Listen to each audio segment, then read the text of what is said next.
Next from Chicago, Valerie Jarret sits down for a one-on-one interview with the City Club of Chicago and recounts her 8 years as a senior advisor to President Barack Obama, as well as her early life in politics and what she sees as the future of the Democrat Party now that it has fallen out of power. This runs about 40 minutes. So the obvious first question is, what's it like to be in your father's seat? Oh, boy. You're going to make me cry at the very beginning? First of all, good afternoon. I'm looking around this room. I think I know almost everybody here. There is no place like home, so thank you very much for welcoming me back here.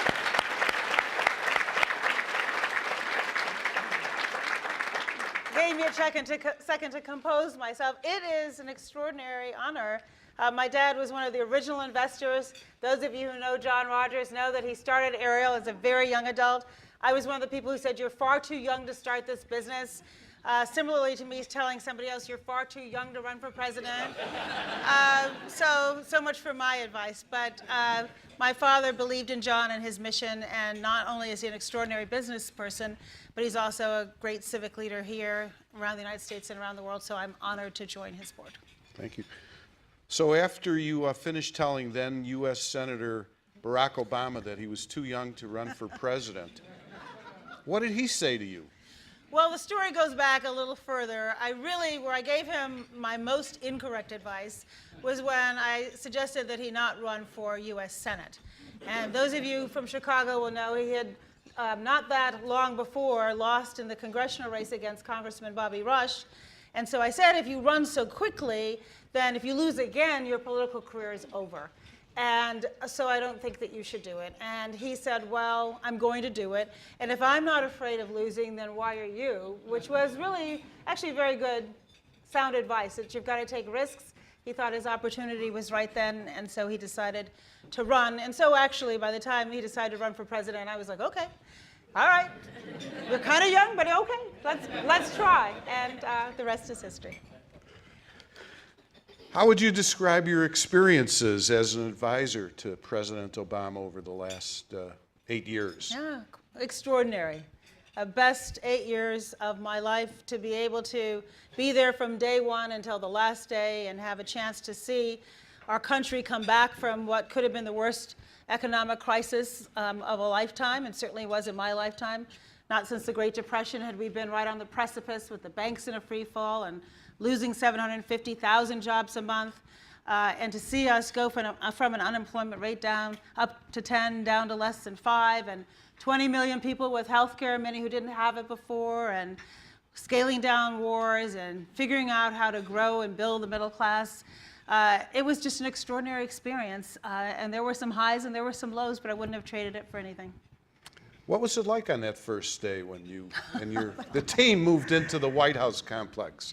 It was just stunning, is all I can tell you. In fact, I'll tell you a funny story. Before we moved in, I was one of the co-chairs of the president's transition team, and so we started working literally the day after the election, preparing for an orderly transition of power. And I always give President Bush a shout out and his team, because they did everything possible to ensure that we could hit the ground running. They were cooperative, they volunteered as much information as possible. They really set the tone, and it says a lot, I think, about our democracy, where we really ran a campaign against many of his policies, and yet he knew it was his responsibility to help us. And the first time that I went to the White House as a part of the transition team, I went with Mike Strautmanis, who's here. Mike, put up your hand. Who's now with the Obama Foundation. And Mike was overseeing the reorganization or the staffing of the offices of public engagement and intergovernmental affairs. So we go into the White House together, and it's right before Christmas, and the decorations were up, and it was just at twilight, and we were walking up the grounds, and we were petrified, to say the least, excited, exhilarated, didn't know what we were going to encounter. And just as we went through the checkpoint at the Secret Service counter, we were, first of all, delighted they let us in, because who knows, you know, that parking ticket you never paid or what might pop up. I was really more worried about Mike than myself. So anyway, so we go through the gates, and we're walking up, and we're looking at the White House, and it's all lit up, and so exciting. And the cameramen who are on this place we called Pebble Beach to the right of the White House, one of the cameramen, you'll remember this, Mike, yelled out, "Welcome to the White House." We burst into tears. Both of us, I might add. We just stood there crying like babies. And so, I mean, it really, just if you had asked me growing up, what were the chances of I ever actually working in the White House and even knowing or meeting the President of the United States, I would have been stunned. So that first day was overwhelming, to say the least. While the parade was going on in front of the White House, Mike and I were inside trying to figure out where the bathrooms were. Had you ever been in the White House before that day? I had been in there 2 other times. I was lucky enough to be invited as a guest when President Clinton was in the White House to an event. And then also my cousin Anne Marchant worked for President Clinton, and so I went to her goodbye party. But I had certainly not been around it the way we explored and discovered it over the 8 years we were there. If that was the first day, what was it like on the last day when you and... Did you hear that sigh? Oh, my God. Well, you know, I was determined to be there on the last day. I wanted to just finish out this entire journey. And people used to always joke and say, well, how did you last for 8 years? There isn't a single moment where in my wildest dreams it occurred to me to leave early. It's like, why would you leave early when you know you only come this way once? And so that last day obviously was bittersweet. And I went over early. And they have a tradition where they fly a flag on the first and the last day of an administration, and then the people who oversee the House, the White House, deliver the flag to the President and the First Lady. And so I watched that ceremony, and it was quite powerful and emotional, as you would imagine. And then I was there when at that point, President-elect Trump and Vice President Pence and their spouses arrived, and the leadership, and they have a reception. And I think, again, it's an indication of how hard you have to work, no matter how you might feel about the outcome of an election, for a smooth and orderly transition. And we tried very hard to do for the same thing for the Trump transition team as President Bush did for us. But it was painful to see, for example, the House staff, who we'd all gotten to know on such personal terms, come down to say that final goodbye. So there were a lot of tears. You have been described, Valerie, as President and Michelle Obama's first friend. What does that imply? What does that mean? We're really good buddies, right? I mean, I've known them 26 years. I was telling the story last Friday about how I met them. Susan Schur, who's also here, was a corporation counsel, and she sent me a copy of a resume of Michelle Robinson when I was Mayor Daley's deputy chief of staff. And across the top, she wrote something like, outstanding young lawyer, not in the least bit interested in being in a law firm. No offense to everybody who's at law firms. Sorry about that. I'm sorry, Al. Sorry, Albert, I didn't see you. But I thought, my kind of person, because I wasn't too high on law firm life either, and interviewed her. I told about how, like, 10 minutes into the interview, I figured out I was no longer interviewing her, she was interviewing me, and I made her an offer on the spot, and then the next thing, I'm saying to her, why have you not accepted the offer? And she said, well, my fiance doesn't think it's such a great idea. And I'm like, well, what do you mean your fiance doesn't think it's such a great idea? And she said, well, you know, he started as a community organizer, and what if he doesn't agree with something Mayor Daley does? Like, who's gonna be the person looking out for me? Will you have dinner with the 3 of us? And so I said yes, and that was a really wise decision that I made. And an enlightening dinner. I take it that dinner wasn't at Valois. It wasn't at Valois, but it could have been. Okay. We all lived in the Hyde Park neighborhood. In fact, I think it's my mom's favorite restaurant in the neighborhood, she told me the other day. So, but it really was the beginning of what I know will be a lifelong friendship. And, you know, over the course of 26 years, they married, they had 2 amazing children.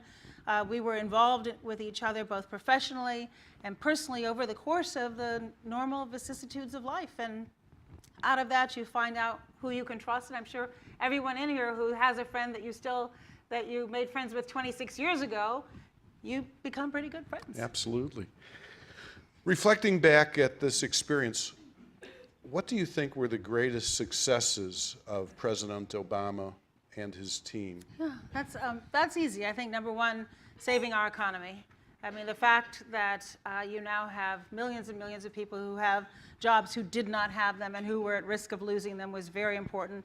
Righting the economy and putting rules of the road in place to ensure that the banks were not able to take risks with other people's money to that degree and get, in a sense, too big to fail again. We wanted to make sure that we didn't repeat that tragedy again, and so those rules are in place, and I hope they stay in place. I'm very proud of the work we did around the Affordable Care Act, and still to this day confused about how it turned into such a politically charged issue. What is wrong with wanting everybody to have affordable health care? I just don't get that.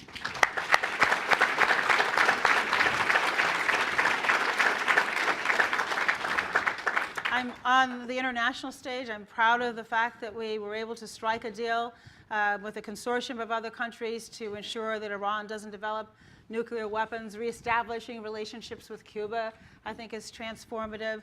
The fact that on the world stage, I think President Obama tried very hard to show that force isn't the only way that you solve big problems, that as complex as the world is, you really do need to use diplomacy. You shouldn't be afraid to use force, but you should also use diplomacy. And so I think our reputation improved on the world stage.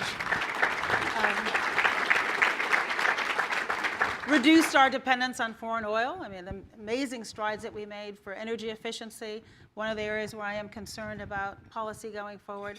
We do have to recognize that the climate is changing, and the fact that, thank you, Alderman Moore, the fact that we were able to get nearly 200 countries to come together in Paris and sign an accord, all making commitments, not just government commitments, but private sector commitments too. And thanks to those of you in this room who support those efforts, because we do want to leave the environment better to our children and our grandchildren than we found it. So these are just a few of the many things that I'm very proud about.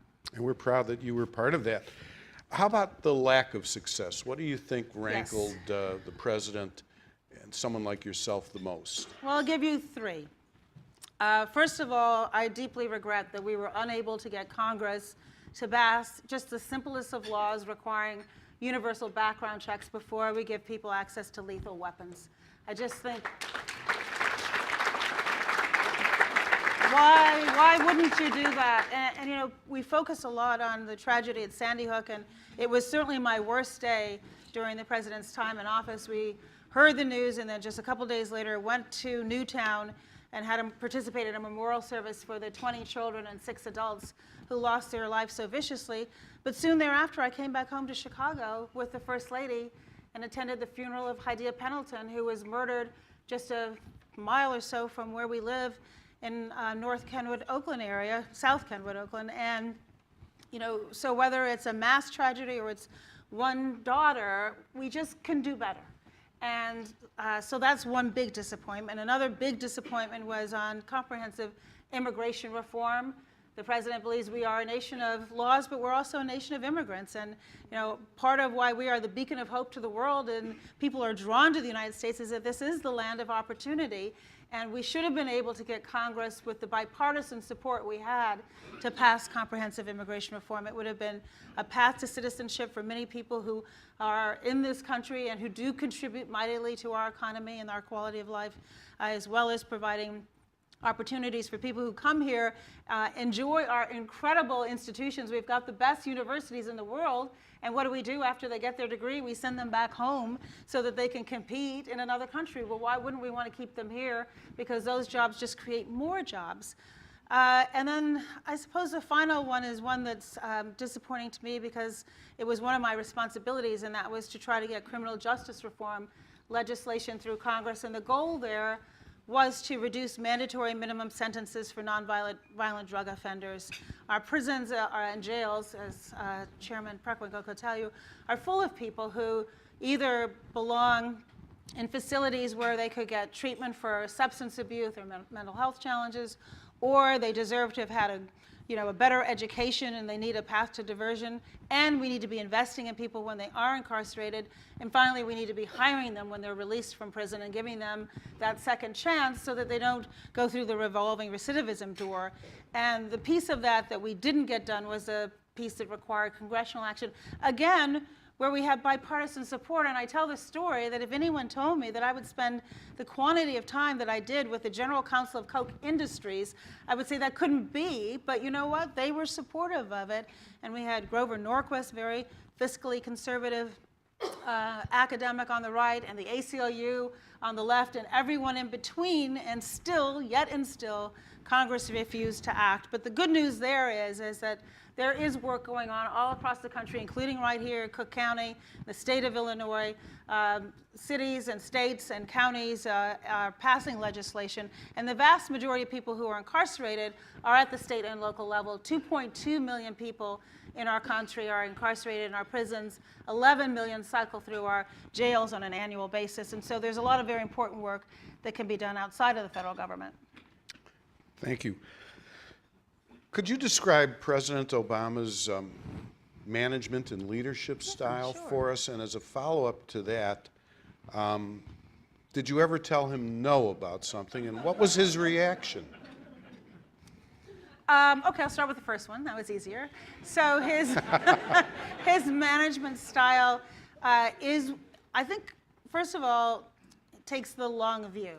And there were lots of decisions that he made as president that might not materialize and come to fruition for years on end. And I think part of the challenge when you're an elected official is that you tend to, by necessity, focus on the election cycle.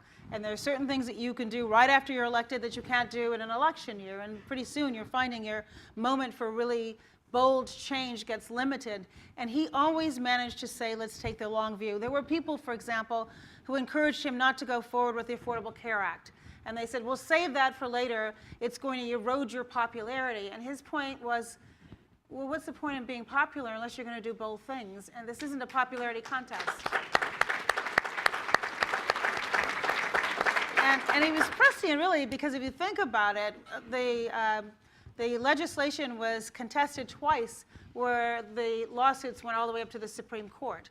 And so it was important that we had that runway because it takes a while to get it done. And really, I wish we'd had 4 more years to have it firmly a part of the fabric, and then it would be harder to unravel, although we're finding out it was hard to unravel anyway, where we were, because it's a complicated piece of business. So he takes the long view. He's a very good listener, and many of you in this room know him. He's just intellectually curious. He has high emotional intelligence, and he gives you his undivided attention. And whether you were the most junior person in the room or you were his chief of staff, he always wanted to hear what people had to say. And he treated people like if you're working in the White House or you're in my cabinet or in my administration, I know Kelly Walsh is here, he would appreciate this, having served in the Commerce Department, that, a general counsel of the Commerce Department, that he wanted to know as much as he could before he made a decision, because the president's decisions are pretty important.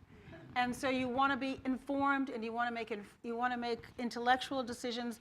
And he used to joke with us, and he would say, "Why don't you all ever bring me some of the easy decisions?" No, we make those.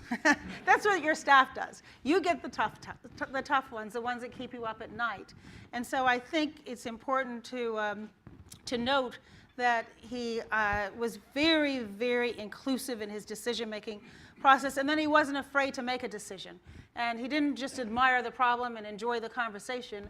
The whole point was to drive it to a conclusion so he could make a decision and then go on to the next one. And he was very patient in that process. And I mean patient, not necessarily patient with all of us, although he never lost his temper 8 years, and goodness knows, I'm sure we gave him reason to. But he always has that, kind of even temper. But he was patient in that if he didn't have all the information he needed, he didn't make the decision. He would send us back and say, I want you to answer these 5 more questions, and then come back to me, and then I'll make it when I'm ready. And the other big strength, I think, is that he considered diversity a strength. And so he wanted to make sure he surrounded himself with a whole range of people who came from different perspectives than he did, so that he listened most closely to those with whom he disagreed. And I think that improved his decision-making as well. Sounds like his style is very different than the current occupant of the White House. Let me get to the other question that you asked me that I didn't answer, which was, what happens when I would say no? Well, first of all, you don't just say no.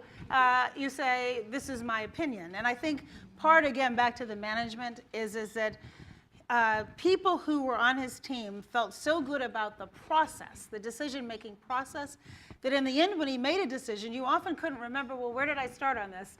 And did we end up in a different place? Because it was one that was intended to get buy-in. And I think when you are running the country and you need so many people to implement your decisions, it's good to include them in the process along the way.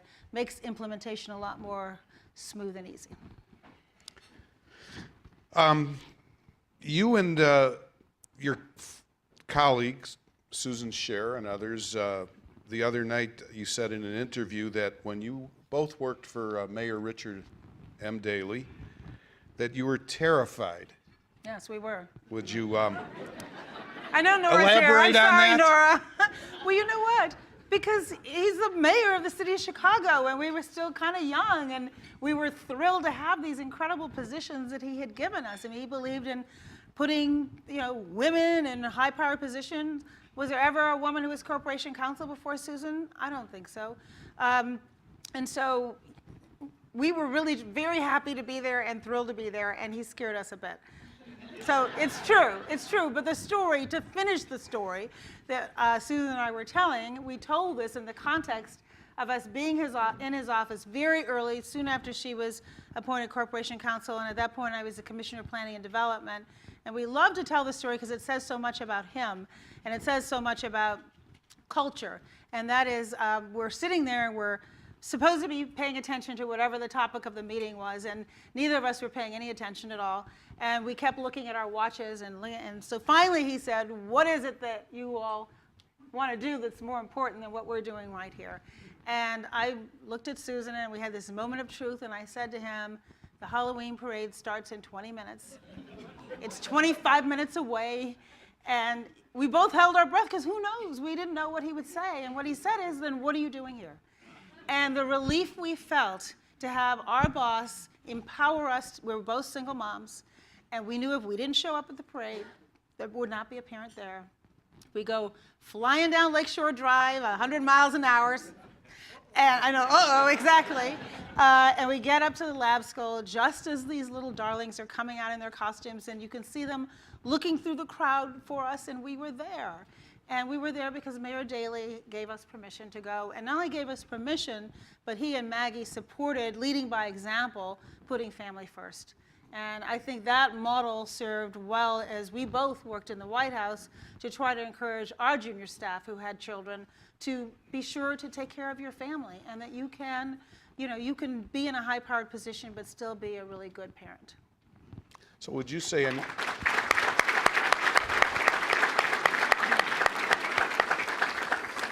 by the way, I understand Halloween was his favorite holiday.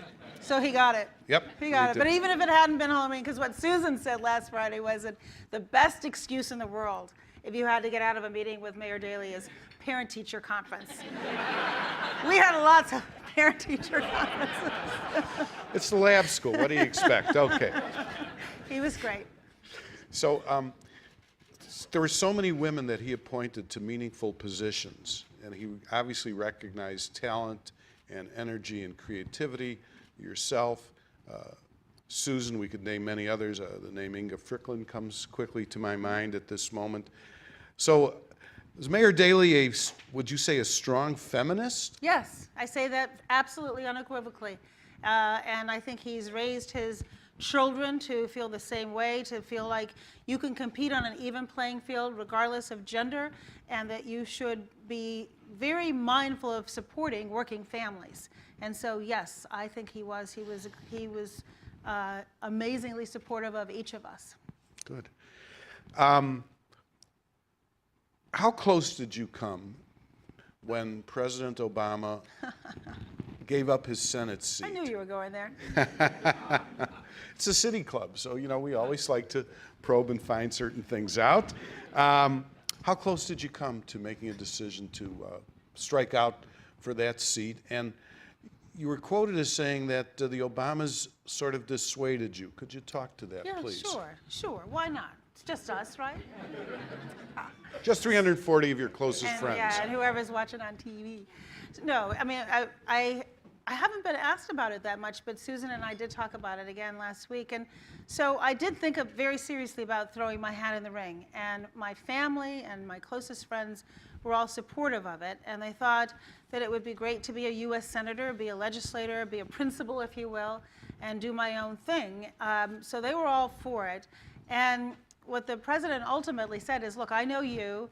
I know the Senate, because I've been there, and I know what I want to build in the White House. And I think you will enjoy the executive branch more, and you'll feel as though your impact could be greater in the executive branch with me, with a portfolio that you described of issues that I had cared passionately about for a very long time, compared to joining the Senate. And boy, was he right. I'm very, very glad I didn't join the Senate. I think for those who did work in the Senate over the last 8 years, or in the House, it's extremely frustrating. And there are so many people there who are putting their short-term political interests ahead of what I think is the greater good and what's good for our country. And so if you talk to our U.S. senators, they'll tell you it's really, really frustrating. And I think that they do an amazing job, and I'm glad that they're there fighting for us each and every day. But I think I made the right decision to be in the executive branch. How frustrated, speaking of frustration, would you say that President Obama became over the Merrick Garland and the refusal to give him a Senate hearing? Well, on a scale of 1 to 10, I'd probably put it at about a 52, because it's ridiculous. Look, he's elected for a 4-year term. As far as I'm concerned, that 4-year term ended January 20th of this year, not a year earlier. It's the first time in history where you've had a vacancy during an election year that wasn't filled. In fact, the last time there was a vacancy was for Justice Kennedy when he was nominated by President Reagan. I would mention that Vice President Biden was then chairman of the Judiciary Committee. The Democrats gave then Judge Kennedy a hearing, and he was confirmed almost unanimously. I think unanimously. And so that's how it's supposed to go. You give a hearing to the president's nominee. You do it in public so that the American people can see for themselves how those questions are answered. If I were you, I would get some input from your constituents, and then you make your own judgment as to whether or not they're qualified to serve. But to simply say, because we're in an election year, we're going to strip the president of the power he has to make an appointment, it's unheard of. And not only is it unheard of, but then you ended up, as we did till now even, with a court that split 4-4. And we all know, this is a group of a lot of business and civic leaders, the certainty that the Supreme Court can give you by having a national law is important. You all don't like uncertainty, and so if you're operating in multiple states, you could imagine right now, you could have different circuits coming to different conclusions, and then that's the law in those circuits until the Supreme Court makes the ultimate decision. So it's bad for business, it provides a lack of certainty to everyone, and it's not the reason why our democracy created the Supreme Court. So, yeah, pretty ticked off about that. Okay. Take that to the bank. Okay. And yes. I'm not done yet on this one. What I should have led with was there isn't anybody I know that's ever been appointed to the Supreme Court with better qualifications. Here he's the chief judge of the D.C. Circuit. He served there 19 years. And in all of the time, I'm going to beat this dead horse, in all of the time that you heard of his appointment being held up, I never heard a single Republican on the Judiciary Committee or in the Senate say he wasn't completely qualified for the job. Absolutely. All right, Well, speaking of, I'm done now with that okay. Speaking of elective office, would you consider a run in the future for an elective office? I don't think so. Okay. I don't think so. That was very sweet. Thank you for that. No. You know, I think I'm at a different stage of my life. Now, you never say never, and I say this because I said I would never, ever work for the federal government, and then what did I do?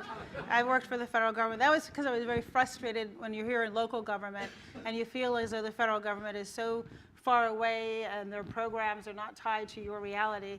And part of what we try to do, and I see Derek here from the University of Chicago, when Derek was in the White House as well, we tried to ensure that our programs were being tailored to the needs of the community. But I think I'm at a different phase of my life. I do want to continue to be a force for good. We just made public today that I'm signed on to be a pro bono advisor to the Obama Foundation. and I'm very interested in what it can do.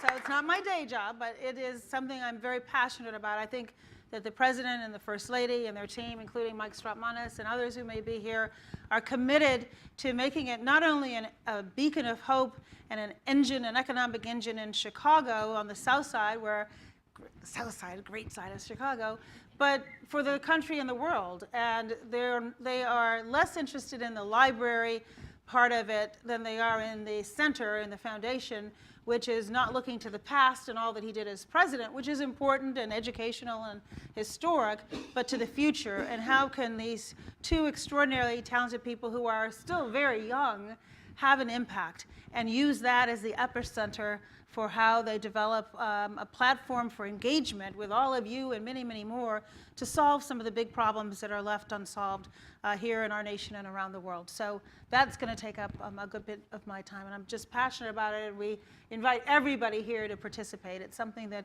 civic engagement is something that you don't get hired to do. Hopefully it's something that you're born recognizing it's your responsibility to do as a citizen. Well, I think we all appreciate your commitment to that. And remember, Mike, she said it's not her day job. Okay. It's not my full-time job, is what I said, but I'm looking forward to working with Mike. He's terrific and has made a big impact just since he arrived back home in Chicago. So we've got lots of big things to do together. Many of us were impressed with the president's wife, with Michelle's activities during the last presidential campaign. Do you think she could be a candidate to run for public office in the future? I think it's safe in saying no. I think that she considered being the First Lady of the United States, also an unpaid job, I might add, but where you work really hard. A great platform to be a force for good, and whether it was her efforts around Let's Move to reduce childhood obesity, or the work that she and Dr. Biden did with our military families to help support them, or her Reach Higher, helping young people aspire to go to college. And now, a big piece of her last year was focused on Let Girls Learn. There are 100 million girls around the world, adolescent girls, who are not in school, and we know staying in school is the best indicator of economic success in life. And so all these issues that she focused her time and attention were where she felt passionately about the subject and where she thought she could help move the needle. And that work will continue. Both of them will sort through what are the issues that they really want to devote the rest of their lives to. And as I said earlier, that will really be focused in their Obama Center. And I think that's where her work will occur. I don't think she'll be running for office. I know. One of the questions that was submitted to us, Democratic voters and activists have watched as the Senate, the House of Representatives, and the presidency have slipped away to the Republican Party. What do you think it will take to right what appears to many to be a sinking ship? It's an interesting question. Well, I don't think our ship is sinking. I mean, in fact, I'm still very optimistic about our country, and part of it is that I now get to spend so much time outside of Washington, and when you do, you see the amazing transformation happening across our country on a whole host of different metric points. And I think that what it's going to take is, for example, the 43% of the people who didn't vote in the last election getting engaged. And I don't just mean when there's a presidential election. It's really important who your alderman is, who is on the county board, and who the mayor is, and who the governor and the state legislature is. One of the areas where Eric Holder, the former Attorney General, is spending time, and President Obama will help him, is on this whole issue of redistricting. We've gerrymandered our lines in such a way that the American people aren't getting their fair voice. And so I think my optimism comes from the opportunity and the potential for civic engagement. And when the American people decide that they want to get involved and elect people who they think represent them and come and turn out to vote, then that's when things will change. And I'm hoping that that happens soon.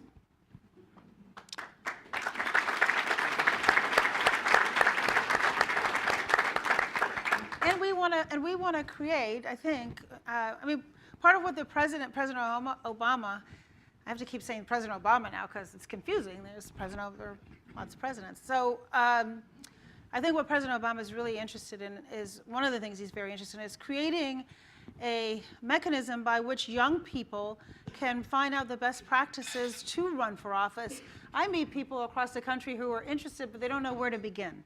They want to get civically involved, but how do you do that? And so teaching civic engagement and teaching community organizing in the way that he started his career, I think is a way for us to pull into the Obama Center, not just people in the United States, but around the world who are the young leaders and who are the ones that we should all be nurturing and encouraging to run for office, and then supporting them when they do. We need a bench. We need a strong bench. And I think as a party, the Democratic Party doesn't have the bench that we should have. So you got to build that farm system. Got to build a farm system. Couple last questions here. This is from Charlie Gardner, trustee at Roosevelt University. He'd like to know what changes should Hey, be... Charlie. I didn't see you Chaz? there. Hey, Charlie. He's hiding behind I his see him. wife. Okay. What changes should be made to improve Obamacare, and is there any chance of a bipartisan group emerging to make those changes? Well, I'll answer the second question first. I have no idea because of the toxicity in Washington. I think if there were a will to do it, they could certainly do it. I think that they should move away from this whole repeal, which is just a political win that they're looking for.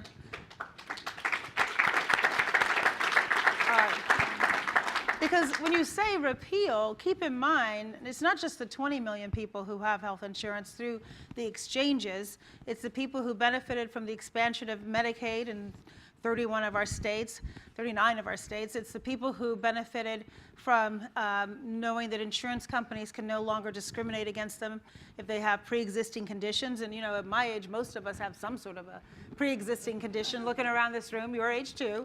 So I wasn't a lot of hanging out there card-carrying by members here. myself, right? But, or your children. I mean, I've met moms before the ACA was passed who's worrying about whether or not they could afford to get their children the treatment, or women who can now go in for preventive care without a copay. We always tend to put ourselves last, and now there's no excuse. You can go in and get that annual checkup, and you don't have to worry about lifetime or annual caps. And so there's a lot to the ACA that didn't get the attention that I thought it deserved, that if you say, let's repeal it, I would say to you, why? So the question then that you posed is, so what do you do to improve it?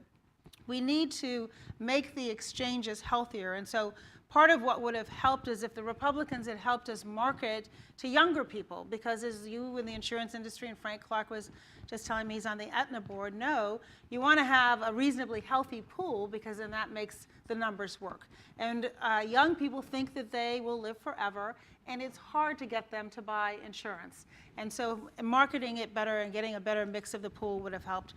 Perhaps we should have had more of a subsidy to encourage people to participate and encourage and help the insurance companies until the pool was healthy enough that they weren't pulling out of some of the markets. We did see insurance companies pull out of markets because in the short run, they were losing money, and in order to keep them there for the long run, it might have required a deeper subsidy. So I think that there are ways in which the ACA could be improved, and I think if Congress wanted to have a sensible conversation on the merits, they could come up with solutions. I did not think the plan that was proposed by the Republicans that would have dumped 24 million people over 10 years off of the insurance plans was a good solution, but there certainly could be ones that would work. Thank you.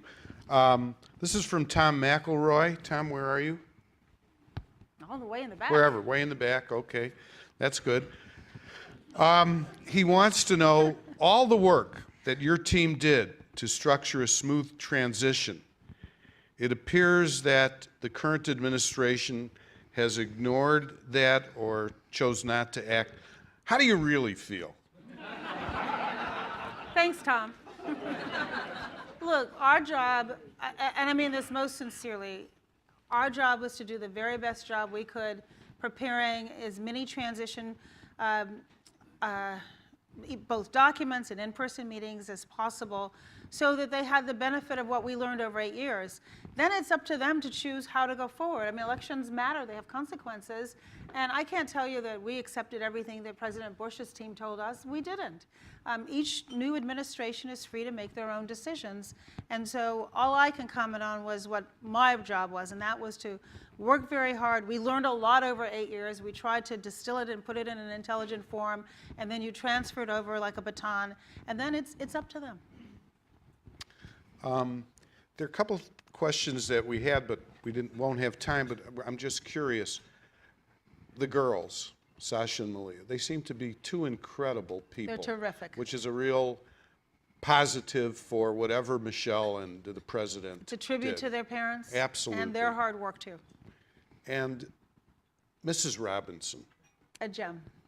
what was she like? She's wonderful. She's wonderful. And I think if you were to ask the President and First Lady what truly made a difference, Susan's nodding, who was First Lady's Chief of Staff for a period early on, it was having there's nothing like having your mom right there helping out when you are living in this completely different world than the world that we lived in Chicago. And I mean, look, I was a single mom, and I know I couldn't have made it without the help from my parents. And so having her there, having that continuity, having another adult there, if the two of them had to be out of town, knowing that there was someone that the girls loved deeply and sincerely, who only had their best interest at heart, right there, living under their roof, was absolutely essential and made a huge difference. We didn't even ask about the dogs. Two dogs. Buddy well, Bo and Sonny are just precious, adorable.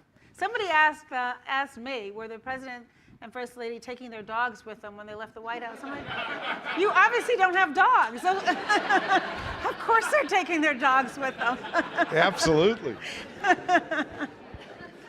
Valerie, is there a book in the future? Yes, I hope so. I just have to determine if I have the discipline to write it. But yeah, I have a lot to say. I really do, as you can tell, since I've talked Well, when you nonstop. do write it, of course. So I might. I come back here. You're going to come back here.